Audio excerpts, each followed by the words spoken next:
Hey guys, welcome back to another video. It's me, Techdoff, and today's video has been requested by quite a few of you in the comments over the past few weeks and months here. You guys have been asking me how this chair has been holding up. This is the DX Racer Tank series, and I actually bought it right about 6 months ago. So I thought I'd give you guys my impressions that I've had of having the actual chair over the last 6 months. And to be honest with you, I'll kind of spoil it a little bit, but I haven't really noticed too many major problems, but there are a few small things I want you guys to be aware of before you decide to purchase or not purchase it. So let's get right into them, shall we? So the number one thing I wanted to go over with you guys, and probably the most noticeable thing for me, or most impactful I guess I should say, would be carpet.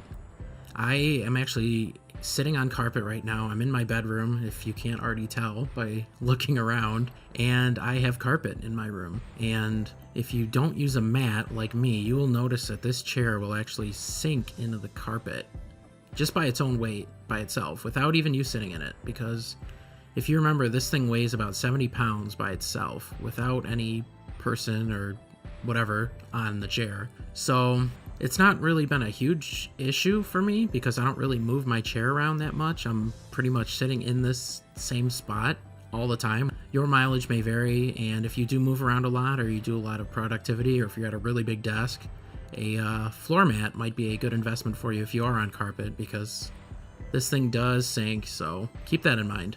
Alright guys, so the second point I wanted to talk to you guys about is the actual physical size of the chair. And for any of you who watched my original review of this chair when I first got it, you will know what a pain in the butt is to get this thing through a door after you've already assembled it, because as I'll show you here in a second, this thing is actually wider than your standard door. So I decided to actually take my door off to get it into my room, as opposed to take the chair apart and then assemble it in the room. But this may or may not be an issue for you if you have, say, double doors, or you don't plan on moving the chair out of the intended room anyway. But it caused me a little bit of an issue. Obviously, I'm fine now. I'm not moving this chair. Something to keep in mind as well, and a possible issue you might run into after picking it up. So that's my second point. So the third thing I wanted to talk to you guys about is the color of the chair. And when I say color, I'm not talking about the color of the chair fading or wearing out or anything like that. I'm not sure if the camera's really doing it justice, but the chair has not really faded at all from my observations. It looks pretty much the same as day one when I bought it. And I haven't spilled anything on it either, so I haven't really had to test scrubbability or anything like that. But it's still a nice bright blue. But my issue with color has to do with the selection, especially in the Tank series versus, say, the Sentinel series or the more mainstream series that unfortunately aren't rated to be satin by people as heavy as me, or some of you maybe that are shopping for a chair like this. So I was a little off-put that I only had 4 color choices for the Tank series, as opposed to, I think there's like 7 or 8 for the more mainstream ones. But I fortunately didn't really have like a specific color scheme for my setup, like some of you may. So do keep that in mind, and a chair can either complement your setup or stick out like a sore thumb if it's the wrong color. So do your due diligence, look up the colors of the chairs before you buy them, and of course you're going to pick the one you want, but keep in mind that the selection is limited to only 4 colors, one of them being just black. So I guess you could fit that in just about any setup, but keep that in mind. So not all these points were supposed to be negative. These are just, keep in mind guys, these are just my impressions of the chair after 6 months, and this one's actually a great positive, and that's the build quality. I've actually kind of like plopped myself on the chair quite a few times, and I haven't noticed any sagging or issues with the hydraulic system at all. And this chair is rated, remember, for someone up to 420 pounds, and I'm only about 230, 240, and the chair feels just as sturdy and strong as when I first assembled it. So I haven't really had any issues with durability or build quality. In fact, I'm including this as a point because it was a great positive that really has really stuck out to me over these last 6 months. And I mean, I guess it really shouldn't have surprised me considering how much it cost, which we'll get into in just a second. But you will not be disappointed with the build quality. This thing is solid, and everything from the arms to the reclining to just the stitching of the leather, it's all really top notch. So you won't have any issues with that.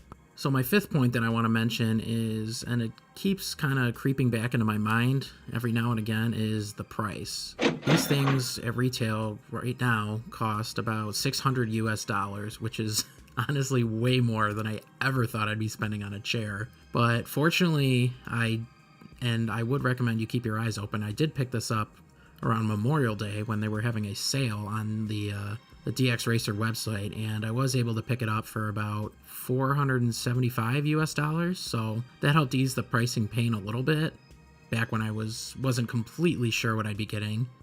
Obviously that's different now 6 months later, but I will say that coming from a fold-out lawn chair, if you guys remember my original review of this chair, I was using a fold-out lawn chair before this. I will say it was worth the several months of saving that I took for this. And what I like to compare this to is more like a cell phone or a bed, where it's something you actually touch and feel and appreciate every single day, as opposed to something you buy and then maybe appreciate, once a week, once a month, a few times a month. You'll, if you're like me and you use your computer every single day, you will definitely appreciate the extra money and the extra quality you get for that money. So that's definitely stuck out to me over these past 6 months, for sure. All right, guys, so I just wanted to share some kind of final closing thoughts and points from pretty much the overall buying experience, from purchasing it to assembling it to now being here 6 months later and telling you about it. If you remember my initial review of the chair, and if you haven't checked it out, I do recommend you check it out, by the way. I did mention that this chair isn't really recommended for me by DX Racer themselves, and what I mean by recommended is that this chair is rated for someone much taller than me and much heavier than me. This thing can handle someone, I believe it's up to 6'1" and 420 pounds, and I'm about 5'10", 240. But I still chose this chair, having gone to DX Racer's actual physical retail location and trying every series of chairs side by side by side, back to back. I still chose a chair that's a lot bigger for me. And this is probably the number one point that I want to make in this whole video, is I chose a chair they say is too big for me because it is built better. The build quality is noticeably higher the heavier chair you go to.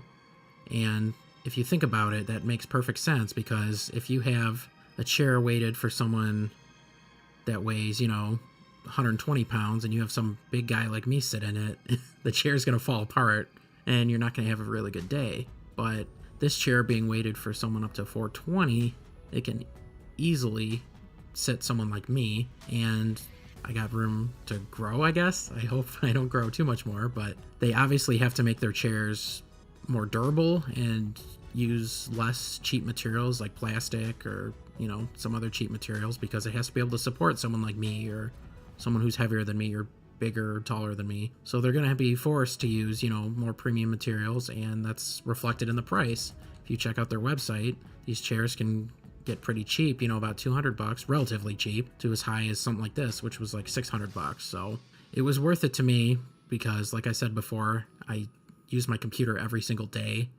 I compare it to like a smartphone or a bed, as opposed to something you use, once a month, a couple times a month. But even if you're, a small person, big or small, I'd still recommend this chair to anyone who wants a, comfortable experience. And number one for me, like I said before, I want this chair to last. And I believe after 6 months, and I'll probably talk about this chair again 6 months from now, a year later, that it's still holding up fine, and hopefully it's still holding up fine, and hopefully I can praise it even more in 6 months from now, and you guys will be happy with your purchase. So thank you guys for joining me.